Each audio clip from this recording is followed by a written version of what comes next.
السلام عليكم ورحمة الله.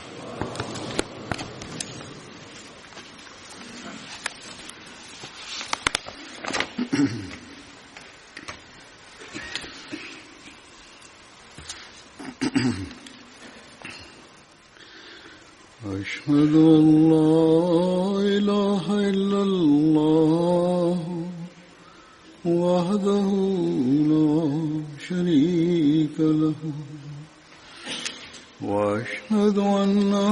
محمدا عبده ورسوله أما بعد فأعوذ بالله من الشيطان الرجيم بسم الله الرحمن الرحيم الحمد لله رب العالمين الرحمن الرحيم مالك يوم الدين إياك نعبد وإياك نستعين اهدنا الصراط المستقيم صراط الذين أنعمت عليهم غير المغضوب عليهم ولا الضالين.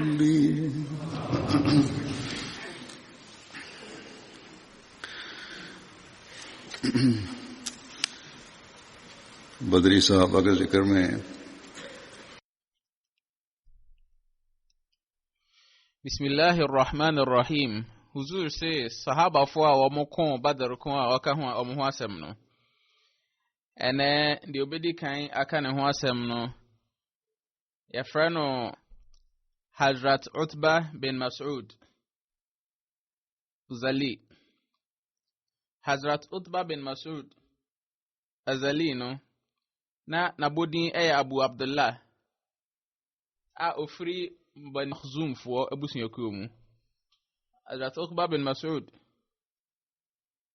na oye Banu Zuhra abusun yakuo no o mayonkofo o mayonkofo o papa ede Mas'ud bin Ghafil ena me ede Abd bint Abdul Hud. Hazrat Abdullah bin Mas'ud na oye ninu ya nkasa Okankrofo a omuji Islam etum ewo Makka ashase no eho na okankrofo nso omutu awenti okọ Ethiopia etoso mienu no eho na okan ashab Sufa fo nso eho Sufa fo no ho asem inchechiremu a Hazrat Bashir Ahmed wachro no awayi afiri abakosama hudu mu no eno ne se na onuma gba pata bi ewo asoridan ne nchen kumshin Islam asoridan no na wo mofre no Sufa na eno no na ye muhajirin fo mo mofri Makka etu amantu aba Medina no a wo mo eni ba bi da no wo mo na no wo da honum eho na wo mo tia ye fre wo mo ashab Sufa wo mo adwuma na wo mo ye kamia ye se no ane se wo mo ti honum na mo komshin Islam eti ho na wo mo kenkan Quran na wo mo esum Nyankopon na wo mo ni ye bia wo mo yo se adwuma a wo mo nya aduani firi mu ti komshin sallallahu alaihi wasallam no a ena na ehwe wonum na se bibi obi di bibi beche komshin sallallahu alaihi wasallam wo yi wonum ni nua e de ama wonum Edum bi kra na komshin Islam na nkasa o chirekom na de wo fie no o de asma se enfa nkoma wonum na Medina fo no om ye Muslim fo no om so bo mo modin bia se om ebehwe wo mo enti na wo mo de nchiresu amanuro eduro eba asuni na echi no na wo mo ho chire wo mo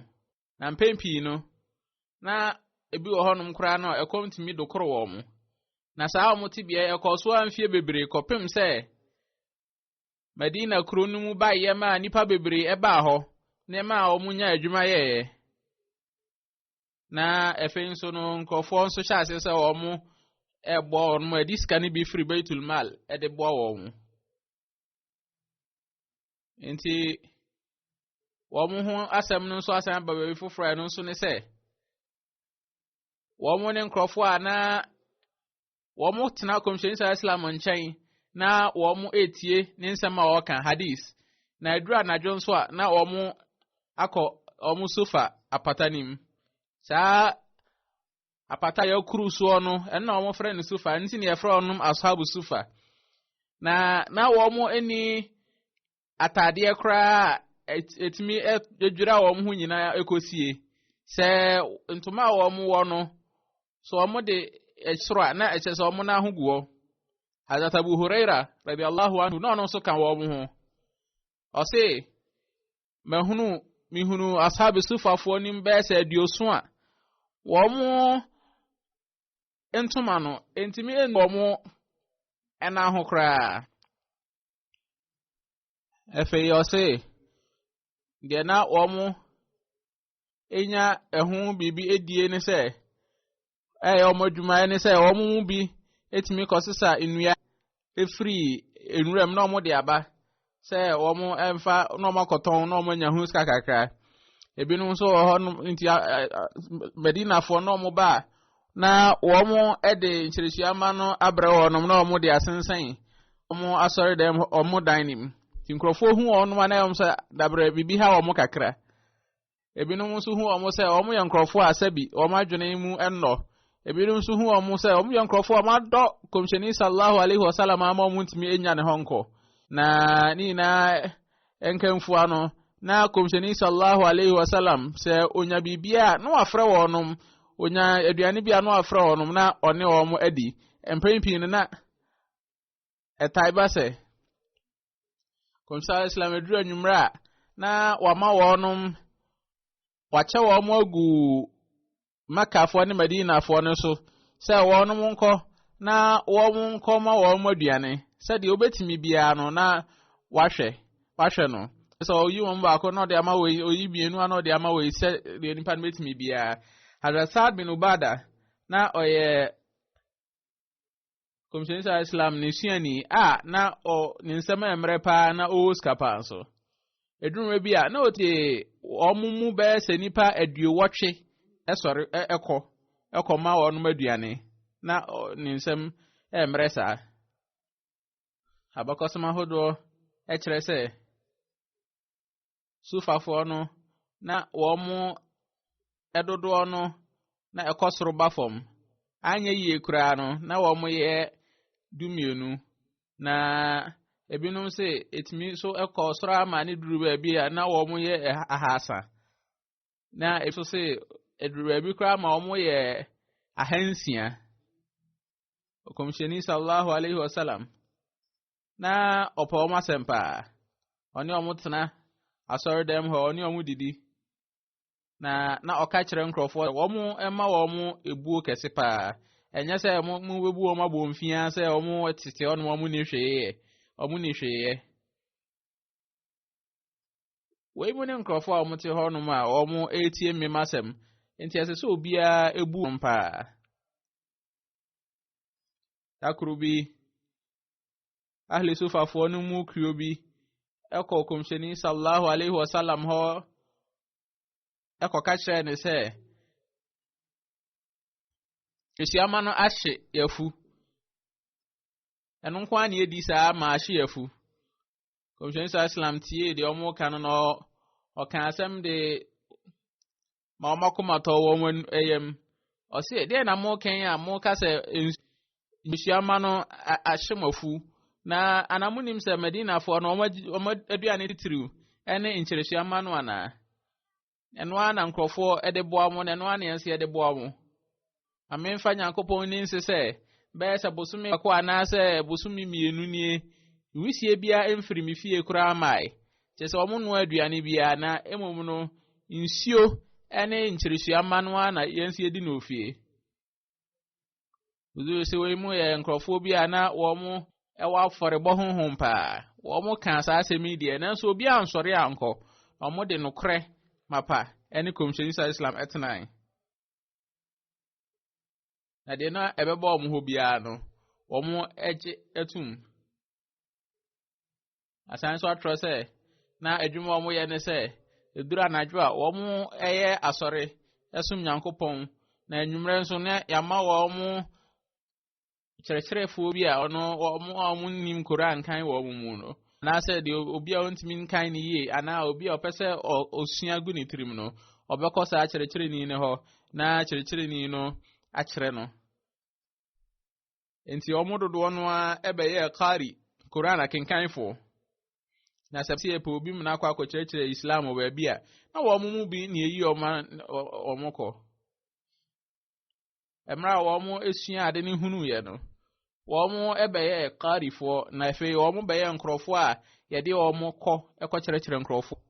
ɛkyerɛ no wɔn webree ɛbɛyɛ ɛbɛnya gyinabrɛ akɛseɛ nya sɛ hɔnom na wɔn kae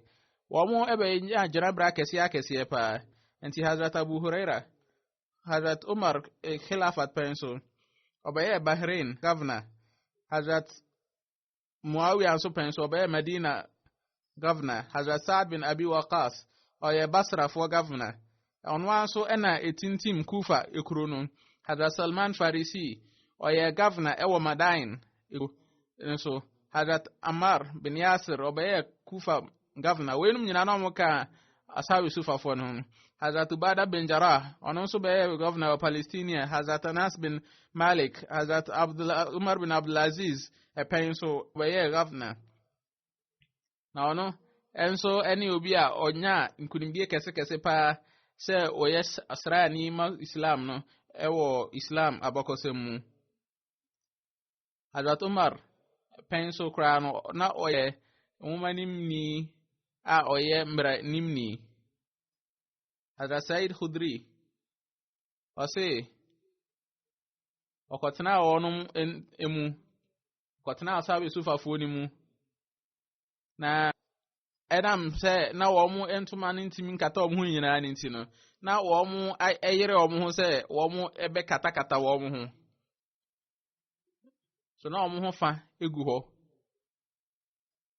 na edin ama ne ba wo mu nkata ho ne kura ayede na wo mu baako na wo kenkan Quran na komisheni sa Islam eba ho emra komisheni sa Islam ebegina ho no qari na wo kenkan Quran no oyedi na komisheni Islam eto salam obisa se eden na moyo ya ka se sa qari Quran kenkan fu o kenkan Quran echre ni ansi etie Nyankopɔn asem o komisheni sa Islam ka se Nyankopɔn na ayeye nyina wo no ono a ọma me nkrofo eti sei ewo me nkrofo mu a yaka kire me se me kra no menhwe wo mabotre so na me nso minya abotre se de o munya abotre no yo kasa no se komisheni sallallahu alaihi wasallam etna wo no mu se de be ya wo mu behunu se o kan wo mu hu nti odensa ekire eye kanko se mu ntena se munta ewo kanko ekwan so na otena omu emu na yo kan se no se ojidi se komisheni sallallahu alaihi wasallam se yeyi onu na o kan asem ni free hon ma komisheni wa hu obi abiu wantimi enhu obi a wo mu biu echese na omudoso pa na komisheni sallallahu alaihi wasallam ka se o mu muhajirin fo a mu free Maka mu hu akire mu ewo ha mede memamu anohoba se mo bedru srahemamu eda nefa ansana obedru srahemamu be edafa ansana iskafo aba wo aba emubi na anefa edafa no eno eye mfie be se ahanum Onyankopɔn anim adatmasima oda Islam nso ono nso enya yi kire bi efa wonum ho ashabu sufa wama adraka ma ashabu sufa tara a'yuhum tafidu min ad-dam' yusalluna alayk rabbana إننا سمعنا مناديا ينادي للإيمان وداعيا إلى الله وسراجا منيرا. سufafo na beden na wo hunu nkrofo a mo ye sufafo no ubehun se nisio etne wo mani ase ombe bompa ya ma no ombe ka se o ye nyankopon ye tie frefo bi sufre a ofre ye nko gidi enchen oye hazrat muhammad islam ne yichire bi a ye yichire ne fa ne asuafo ni bi eho kan say komsheni sa islam penso ashabe sufafo no mu etwamu no mo ye nkrofo a wo mu gina bre wo soro pa a mu gidie nso gidie mapa na wo mo kire no kore pa eno down so na nyankopon ka kire nse obema ono nso nkrofo a wo mo tesa bukhari mu no Hazrat Utbah bin Mas'ud yakana yasesana kan nkrofo a wo mu ekon badr kon no nanso enwa hodo bi a eka ho a wo mu eka sahaba fo ho asem na asadul ghaba fi ma'rifati as-sahaba al-isaba fi tamyiz as-sahaba al-istiyab fi ma'rifati ashab ani tabaqat al-kubra ne wo ma hodo bi mu no wo mu akana kan krofo wo mu okon uhud mum ne enu achi ekon ahodo e baaye no nanso wo ma nkan na anka badr fo ne ho nanso bukhari mu de wo mu kan ne kan badr fo ne ho Hazrat Utbah bin Mas'ud Hazrat Umar bin Khattab ne khilafat penso ewo hijra chi mfie aduonum yensa ena ofiri mu Hazrat Umar ena ye ne janaza Qasim bin Abdurrahman wa chirese Hazrat Umar bin Khattab emra obey Hazrat Utbah bin Mas'ud ni janaza no o twen ne maame se obeba bi duru honum na efi o matimi aya asore no Imam Zuhri nso aka Hazrat Abdullah bin Mas'ud ebano kumsheni sallallahu alaihi wasallam emra obeji kumsheni di ye ne hijrat ehun nsama one ni nua no wo mo ben pa Abdullah bin Utbah ono nso aka se emra Hazrat Utbah bin Mas'ud free mu no ni nua Hazrat Abdullah bin Mas'ud na osu na nkofo busa anse na den ti na osu o kan se no we minua na komsheni sallallahu alaihi wasallam enso no eba no nchen a o yemi madamfo ho asan baba ko sem ni ba ku mu se Hazrat Abdullah bin Mas'ud emra ote ni nua ni wuo ni ho asem no na ni sha se ti ni sio no ka se inna hadhihi rahmatun ja'aha Allah we eye nyame na humo buru bia wayo na obi ani ho no mo a obetimi asia no na omo ye ahotewfo no eye humo buru de ma wampa asan abasa Hazrat Umar no ye Hazrat Utbah bin Mas'ud amir efe sahaba otoso ya frana Hazrat Ubada bin Samit kumshini siani a Medina na opapa ede Samit bin Qais ana mame de Qurratul Ain bint Ubada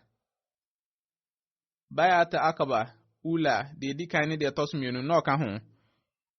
Khazraj abusuan kuyo no a omofa efra Banu Auf bin Khazraj no na ono na ye omopani ani efra Qawaqil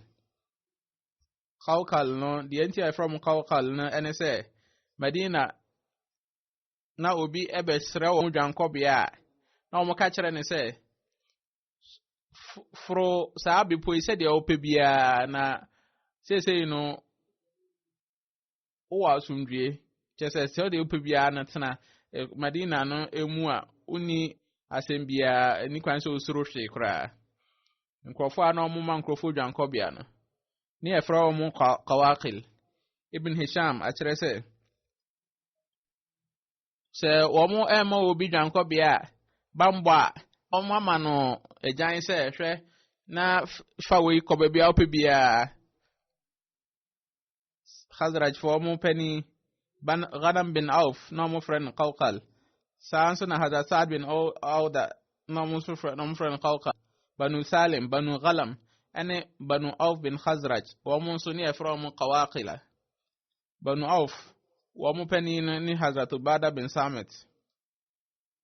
Hazrat Ubada na ne ba ede Walid a o maame ede Jamila bint Abu Sasa ane ba tosu mienu o ebe ma ono so de Muhammad na ne maame ede Hazrat Haram bin Sulhan Hazrat Aus bin Samit Hazrat Ubada na Hazrat Ubada yenimia ono so ye komshini suani emra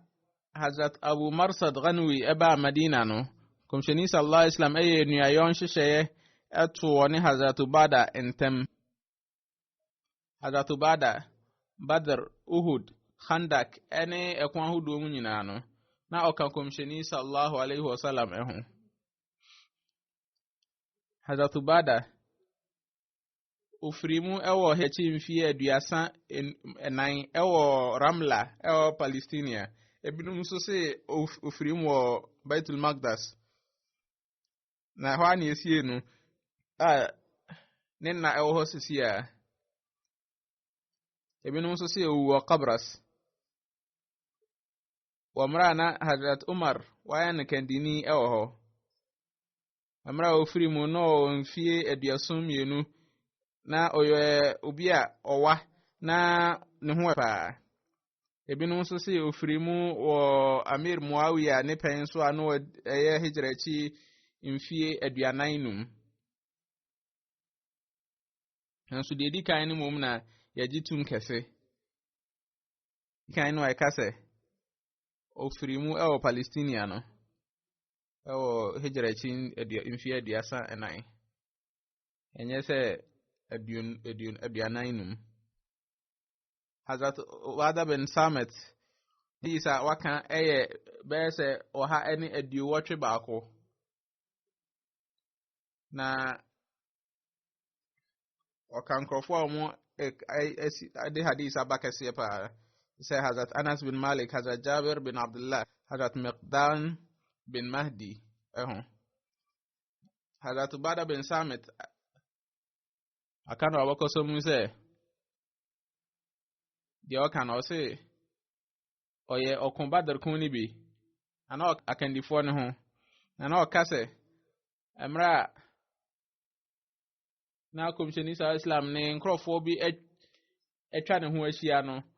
oka se munya bayat mame na asema mbegina so de bayat ne se mumfa bibia amankopon ho na mumfa munwia bibia na munkum nkola na nya de a mubetwa ntro na ate a maka ho asem no munya so brachie se obi eyesa ene na ketu onyankopon ho na de obey bone a tisei no ene se nyankopon ema no asotwen wo awiasim hanom a ene esa asotwen no ebe di aginamu ama no nanso se ama ne sa na se nyankopon ama no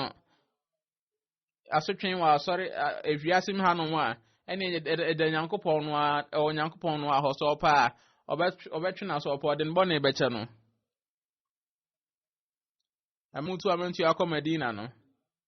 okomsheni sallallahu alaihi wasallam oye juma sorry Qaba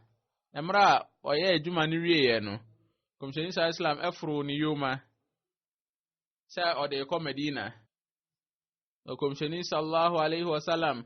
ahuma eso bwana no ojem na wanmono so onko na abwana shashe so hwe bonkum ni nifa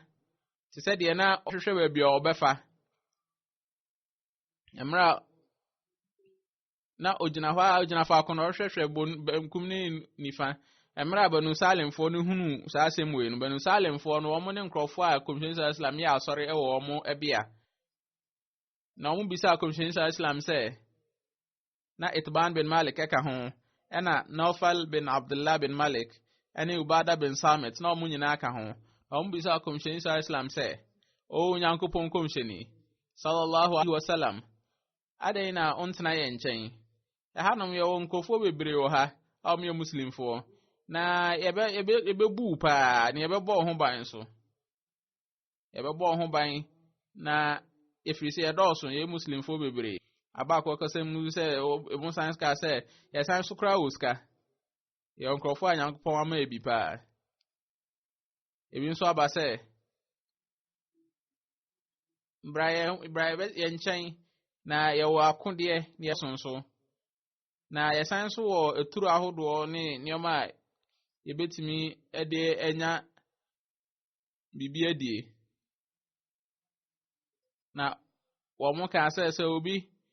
ɛba yɛbi ɛyɛ a wɔn ehu adokoro no a ɛyɛ ne ɛma no bambɔ Nyankopɔn kɔmhyɛn Islam oti wɔn nsɛm ne nyinaa na ɔka kyerɛ wɔn sɛ yoo mo nsɛm no mate na nso no munyae yoo ma no efiri sɛ Nyankopɔn no ana ɛkyerɛ ne kwan baabi a ɔbɛkɔ baabi a ɔbɛgyina no Nyankopɔn no asɛm na abakɔsɛ bi nso kyerɛ sɛ kɔmhyɛn Islam ka sɛ Nyankopɔn ɛna ɛkyerɛ yoo ma no ɛkwan na ɔka saa no na ɔnwonwene ka sɛ Nyankopɔn mfa ne nhyira ngum so na yoo ma no etu teneɛ Misr ɛyɛ Egypt wɔn muslimfo a edi wɔn so no atwerɛ afa ho sɛ Hazrat Umar pɛn so na akyɛ wɔ abra wɔn ni Misrfoɔ no so Egyptfoɔ no na Hazrat Umar ɔsoma asraafoɔ mpem 9 na wɔn mu apem baako ne deɛ Hazrat Ubada na di wɔn so na koduru Egypt no Hazrat Amr bin As ɔboaboa wɔn nyinaa no kasa kyerɛ wɔn paa na ɔfrɛ Hazrat Ubada ka kyerɛ nsɛ fa wɔagyan ma me na oyi na botire na ɔde bɔ ayina no agyan na no ɛna ɔde maa no sɛ wei ɛyɛ frankaa a wo na wodi anim ɛno akyi ɛna wɔn di Egyptfoɔ no so nkonim Hazrat Abu Ubaida Jarrah wɔn di Damascus ɛsoɔ no ɔba Hims na wɔn ne no ɛyɛ asomdwe ɛna ɔno ankasa ogya hɔ kɔɔ Huma Hazrat Ubada bin Samit ɛkyerɛ no ɔkɔ Lazikia baabi a ɛbɛn mpoano ɛwɔ Syria na nkurɔfoɔ a wɔte hɔ ne muslimfoɔ no edi ako na wɔn ɛpono kakraka bi wɔ hɔ no mu a sɛ nipa nnɔɔso wɔn mmie na Hazrat Ubada de ne nkurɔfoɔ kɔ hɔ na ɔka kyerɛ wɔn sɛ wɔn ntu amena emu ɛyɛ donko sɛ obi betumi ne pɔnkɔ nyinaa asie wɔm nti wɔn yɛrɛ wɔn ho a etu amena no na mmerɛ wɔn wie yɛ no awia ɛna wɔn yɛ te sɛ deɛ wɔn kɔ Hims na mmerɛ anwummerɛ adeɛ san yɛ no wɔn ɛsan so di mirika ɛbaa hɔ ɛba besiesie wɔ amena nim wɔn yɛ sɛ deɛ wɔn kɔ nti nkurɔfoɔ n'adwene yɛ wɔn sɛ wɔn kɔ na adeɛ kyeeɛ no wɔn edi mirika deɛ wɔn ebie pono no deɛ wɔn mmoa ne ade baa sɛ wɔn de kɔ adidie nti muslimfoɔ no san so epiepie efiri baabi a na wɔn no ɛna wɔn wura pono no emu na wɔn kɔdi wɔn so Hazrat Ubada ɔforo wɔn ɛdan na ɔfrɛ atakbir na ɔkaa sɛ nkurɔfoɔ bi wɔn adwane ɛkɔ Yasir na wɔn san so ɛbae na wɔn bɛsrɛ sɛ yɛmfa wɔn asase ma wɔn na wɔn twa aboɔ bi sɛ wɔn tumi tua a wɔn de wɔn asase no bɛma wɔn na ogya wɔn asɔre dan ma wɔn sɛ wɔn bɛti sɛ obi pɛ sɛ ɔyɛ asɔre obetumi akɔ yɛ asɔre wɔn na Muslim fo no Hazrat Ubada ema wo mu esi asɔredan wɔ hɔ a no akyiri no wo mabam wo mu duru empoano baabi efra hɔnom Balda a ofiri hɔnom na wo kɔ Jabala bɛsɛ kwansini nsia. Ubada onyankunimdie bebree odi Antartus eso ano so eben mpoano ewo Syria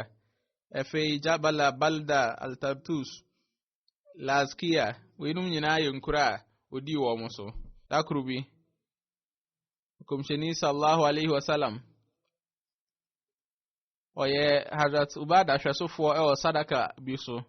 o ka kire ne se suru nyankopon na ankoba ne se da nkwa ama no o besoa yoma abra yoma no esu na ode ne ba ana se yede nantwie bi ebesoa wo na onu susu na ode ne ba osu mumu ana ode apo bi na oba na osu meme o se mema ne mba se ya ohwesofo no na ebi afa onsase samre no anantwie ne edwan ne ade ya de bra mu se ye sadaka no se ohwe ne yi nya sa ebeba be ya ade so a de ama wo Hazrat Ubada tie sa asem we kan se edi Nyankopɔn di nse se Nyankopɔn no ode no kresma o komsheni Islam no edi nse se me ntimi nhwe nipa mienu kura eso me ntimi enyi obi ade so akra ensoa enti se wanya mehwesofo kra no ankeye komsheni Islam penso no ansar fo ni mu nipa num na omo eboabo Qur'an no ne efra omo Hazrat Muaz bin Jabal, Hazrat Ubada bin Samit, Hazrat Ubay bin Ka'b, Hazrat Abu Ayyub Ansari, Hazrat Abu Darda, Hazrat Yazid bin Sufyan. Wamudi Syria fo so no ewie no tro Hazrat Umar se Syria fo ni hia obi a obekere mu Qur'an na wakere wonom nyamesom no ase na Hazrat Umar esma Hazrat Muaz, Hazrat Ubada ne Hazrat Abu Darda sawo monko ho Hazrat Ubada ko ye no kotena Palestine o se de o kan o se so emra obehia Hazrat Ubada no hu se obi a onim die kese pa emra Muslim fo ni di Syria fo so no Hazrat Ubada, Hazrat Muaz bin Jabal ene Hazrat Abu Darda, Hazrat Umar esma wonum eko ho sede be obekọ akọkyerechire wonum Quran ene nyamesum Hazrat Ubada etna hymns Hazrat Abu Darda etna hymns Hazrat Muaz eko Palestine echire ne Hazrat Ubada nso ko Palestine eho Hazrat Amir Muawiya esori a omo bibi eho a Hazrat Abu Ubada na ni anye ho kra echesa asembi ho no madwune nsai nyamesum no asembi ho no na Hazrat Amir Muawiya ekaseti ya no enti Hazrat Ubada eka se ontimi ne ntena enti osan na chiko Medina Hazrat Umar bisa se ede ne de waba ha na Hazrat Ubada eka ansemi na kire Hazrat Umar se na yadwune nsai na Muawiya o kasa dendende womso enti Hazrat Umar eka kire nse san so ko bia ofiri bae na Nyankopɔn obesɛe asase bia obi a tawo ana wo ni so kyese obi oni Nyankopɔn hunimdie na obi oni Islam ewo sa se obi a ote se bia ni sa asase no so Nyankopɔn obesɛe sa asase no enti ese sa osan kɔ na okwa osan so Troy ekwa Hazrat Amir Muawiya ne se sa nipa we ona otumi uni tumi bia wona so na asem bia obeka bia na eno na ye nti aka asem bia agitum Hazrat Ubada owo nyoma bebere a efa ne ho anyame adoma khutba hodwa ebedidi so no meka ne ho asem inshallah nchechemu bebere hu sebre huzuru na eka huzuru sesei obeye janaza bia janaza no nipa no emu no ewo ha enti obeye sa janaza no omo ya asoriya Mukarram Tahir Arif Sab ofumu August ne bosumi ne da toso eduonu nsia ewo UK inna lillahi wa inna ilaihi raji'un no kokuram yare na odi abutrepa enefa yare ne ho nyina emeneye na oya ban krache na sese die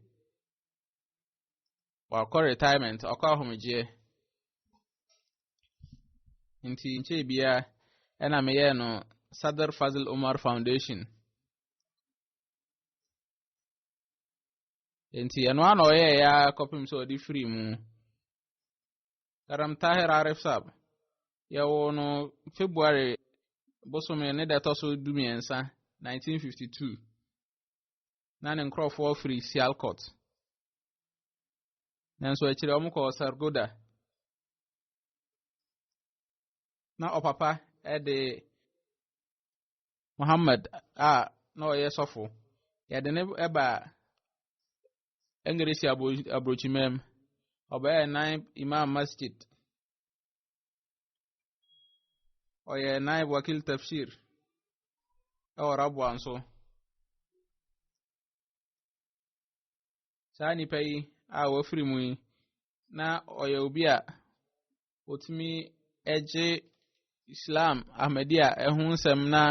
oye debate akese pa Mukarram Arif Sab na oye obi a onimdie pa na jalsa course 1940 no na one na Abdurrahim Nayyar ya Tahir Arab no ne papa one Maulana Abdurrahim Nayyar wo mo ekojina Ahmadiyya fo anan achese na ya abakosema abense na ho nani mame ede Inayat Suraya Begum na ne nana ede Chaudhry Ghulam Hussein Batti Sab no yo Hazrat Masih Islam ni sueni Tahir Arab Sab oyobia owo nimdie kese na nipa ofri mu oyobia o nimdie pa na oye obi otwere anwensem nso atwere mu ma hodo nso ne anwensem wa mienu wo agedin na baako ewo urdu kasem baako wo Punjabi kasem ano danchen a wasan so atwere nwoma mienu baako ewo afọ komsheni sallallahu alaihi wasallam ho obrofum Muhammad sallallahu alaihi wasallam ena baako efa Pakistan ho Pakistan manzil ba manzil wene ni nwoma etosumienu oye MA Economics at Punjab University ena oje LLB degree efi oba English ya bochimem London School of Economics and so oje LLM degree wo ho na nyame adunti ho onya mark of merit abudin emra ori London addition osan so ko Pakistan ko yes CSS nso he ena on civil service Pakistan esha say adwumanti nyankopon adunti okron pa kodru Inspector General Police na samre no ye mra nkrofo asorieti Ahmadiyya for Pakistan nti wotimi okron akodru sa gyina bre ne chese obi a na owo nimdie pa more intelligence and so amra na ote ke abrochimem so suade no Hazrat Khalifat Masih Rabi Chaudhry Rashid Sab ono a otro nwoma bi afa otro nwoma bi mankola no e obrofo mu no sa ni pe obo anu pa wona nwoma na otro enim na obo anu kese pa ye ami adumunti Hazrat Masih Islam ne uma hodo ne nso no na odo bi pa se mire nyina obekan mire nyina na okan bi enye se na okan keke osatro who knows na efin one ne nkrofo nso na yonkofo asan nso atwetwe ho nkomo na obi nso okan Quran pa na osan so dwen ho enye se uzuru se obi na kan na nso me nimpa dakuru bi me ne kasa no okama me hu se obi nso ye tahajjud pa amra oye adwuma no baby oye adwuma bia no yere no so obe ye adwuma ma jamaat nso ho ami adum nti se de medical aka no obi ana okan pa ana na adwunu mu nso da ho enti na owo wiase nimde ne namso hu nimde na ode ni dimde nso ye adwuma pa na otimi chere na adwene kama pa oni o mabi ho ana obi a okoma khilafat pa na odi no kure pa nso ma Ahmedia ne nkwa nyina no na obo ne modern se obeye khalifa no khilafat no ne boafo pa na nyame adum nso mihu se sa asemi nso no Yankopon eboa no ho eye ne nkonimdifo ho na oye me class fellow me na suade ewo college nyame adum nti fiti samre ni nyina no na oye obi a ope nimdie pa na oye debater pa nso samre ni nyina college ni nyina na oye bi o debate pa samre ni nyina no me hu se na owo nyamesom hu nimdie nso pa na saase mi so ese me kan se oye obi ana owo odo ene ebuo soronko ede ma wakfi ne zindagi ni asofufu nyina na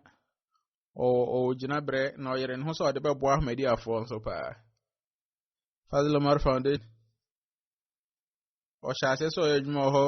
fie mpinu ne du enai me ya na director of Fazl Umar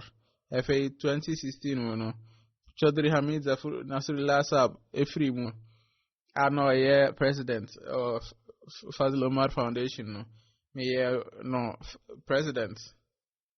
Fazl Umar Foundation anya me adum nso nti no se de medical aka no o ye ya kopim so di free mu kopim se oba iki abrochi mem se oba bepe ayaresa no oyere no yie pa eye Fazl Umar na dwuma pa na oba ebe nyoma bia nyoma nyina yie pa na waja na yere Anisata ewo na chi efin ne ba Sawiya Arif enanem Taiba Arif Aziza Arif Oj ne Tahir Arif mama miensa no bienu aware aka baako ene bema baako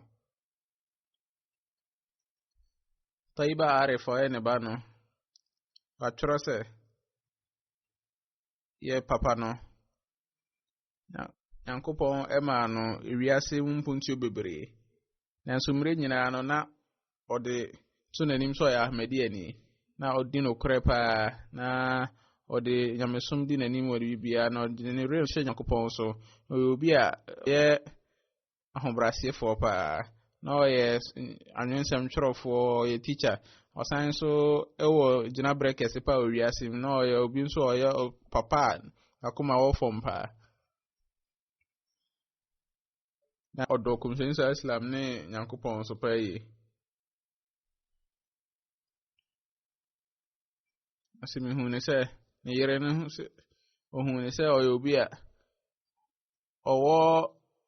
ehumobro pa na oni obia edi a oni obia di ni ye pa uzu se nkofo hon nkofo bi hon ma wo mo etwere fa wo mo tro ne ma pa fa wo mo nkofo ho na nso se de ye ka fa we ni hu nyina de me minim ni ye pa se ampa mpenia pa na otisa Barik Siddiqui sab o se na ni pe yo wa ho brase pa yi na o sutie pa ma khalifa na o sanso ye anyensem kyerefo pa na dakom ka kyerɛ nse onkan na anyensem a nani gye ho pa nkyerɛ me na okan na anyensem a efa khilafat ho ene kyerɛ me o se आका तेरा गुलाम तेरे पास होकर आका तेरा गुलाम तेरे पास हो कभी कदमों में लौट जाए बदन खास हो कभी जैसे ओ खलीफा में पैसे में बाउन चाहिए ambeshe unase wabra unase no eye biasurunku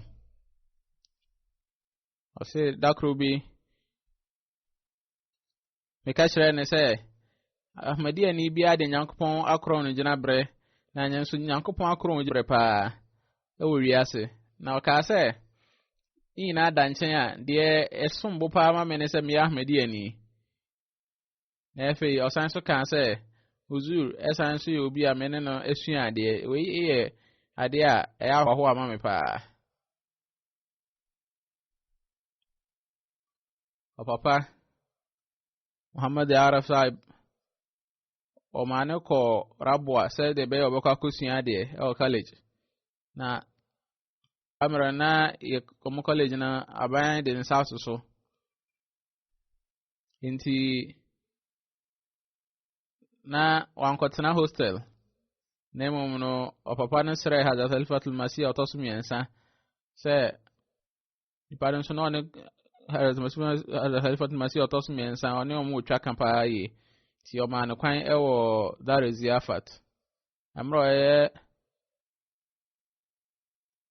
inyina esua de no sa amro na etimi twe me ne etimi twetwe ye ho etimi sere ye ho kakra nanso mra ye me naziri ala no o sha se obu me pa yi na efe ya me be khalifa ni wie kra de na ne ayekesa eso tumfo nyankopon so mfa ne bone nyina enche no na onkro ni jina bre oma ne mane nso entimi enyina no kreso na omuni jamaat nya twaka mapa soroko nkofo bebre na choro nsem ni namfofo ne ebusuafo na omasama mo kanyina ne se obi a onim die pa ne nso obre ne ho ase pa ya sorry a me janaza no emu no ewo ha nti ya sorry a me mekọ manim mapie abonten na mo nso mo ntimo santene no ewo ha no yi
الحمد لله نحمده ونستعينه ونستغفره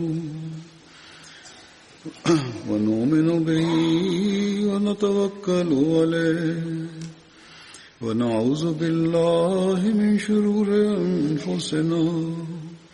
ومن سيئات أعمالنا من يهده الله فلا مضل له ومن يضلل فلا هادي له ونشهد أن لا إله إلا الله ونشهد أن محمدا عبده ورسوله عباد الله رحمكم الله إن الله يأمر بالعدل والإحسان وإيتاء ذي القربى وينهى عن الفحشاء والمنكر والبغي يعظكم لعلكم تذكرون اذكروا الله يذكركم وادعوه يستجب لكم ولذكر الله أكبر.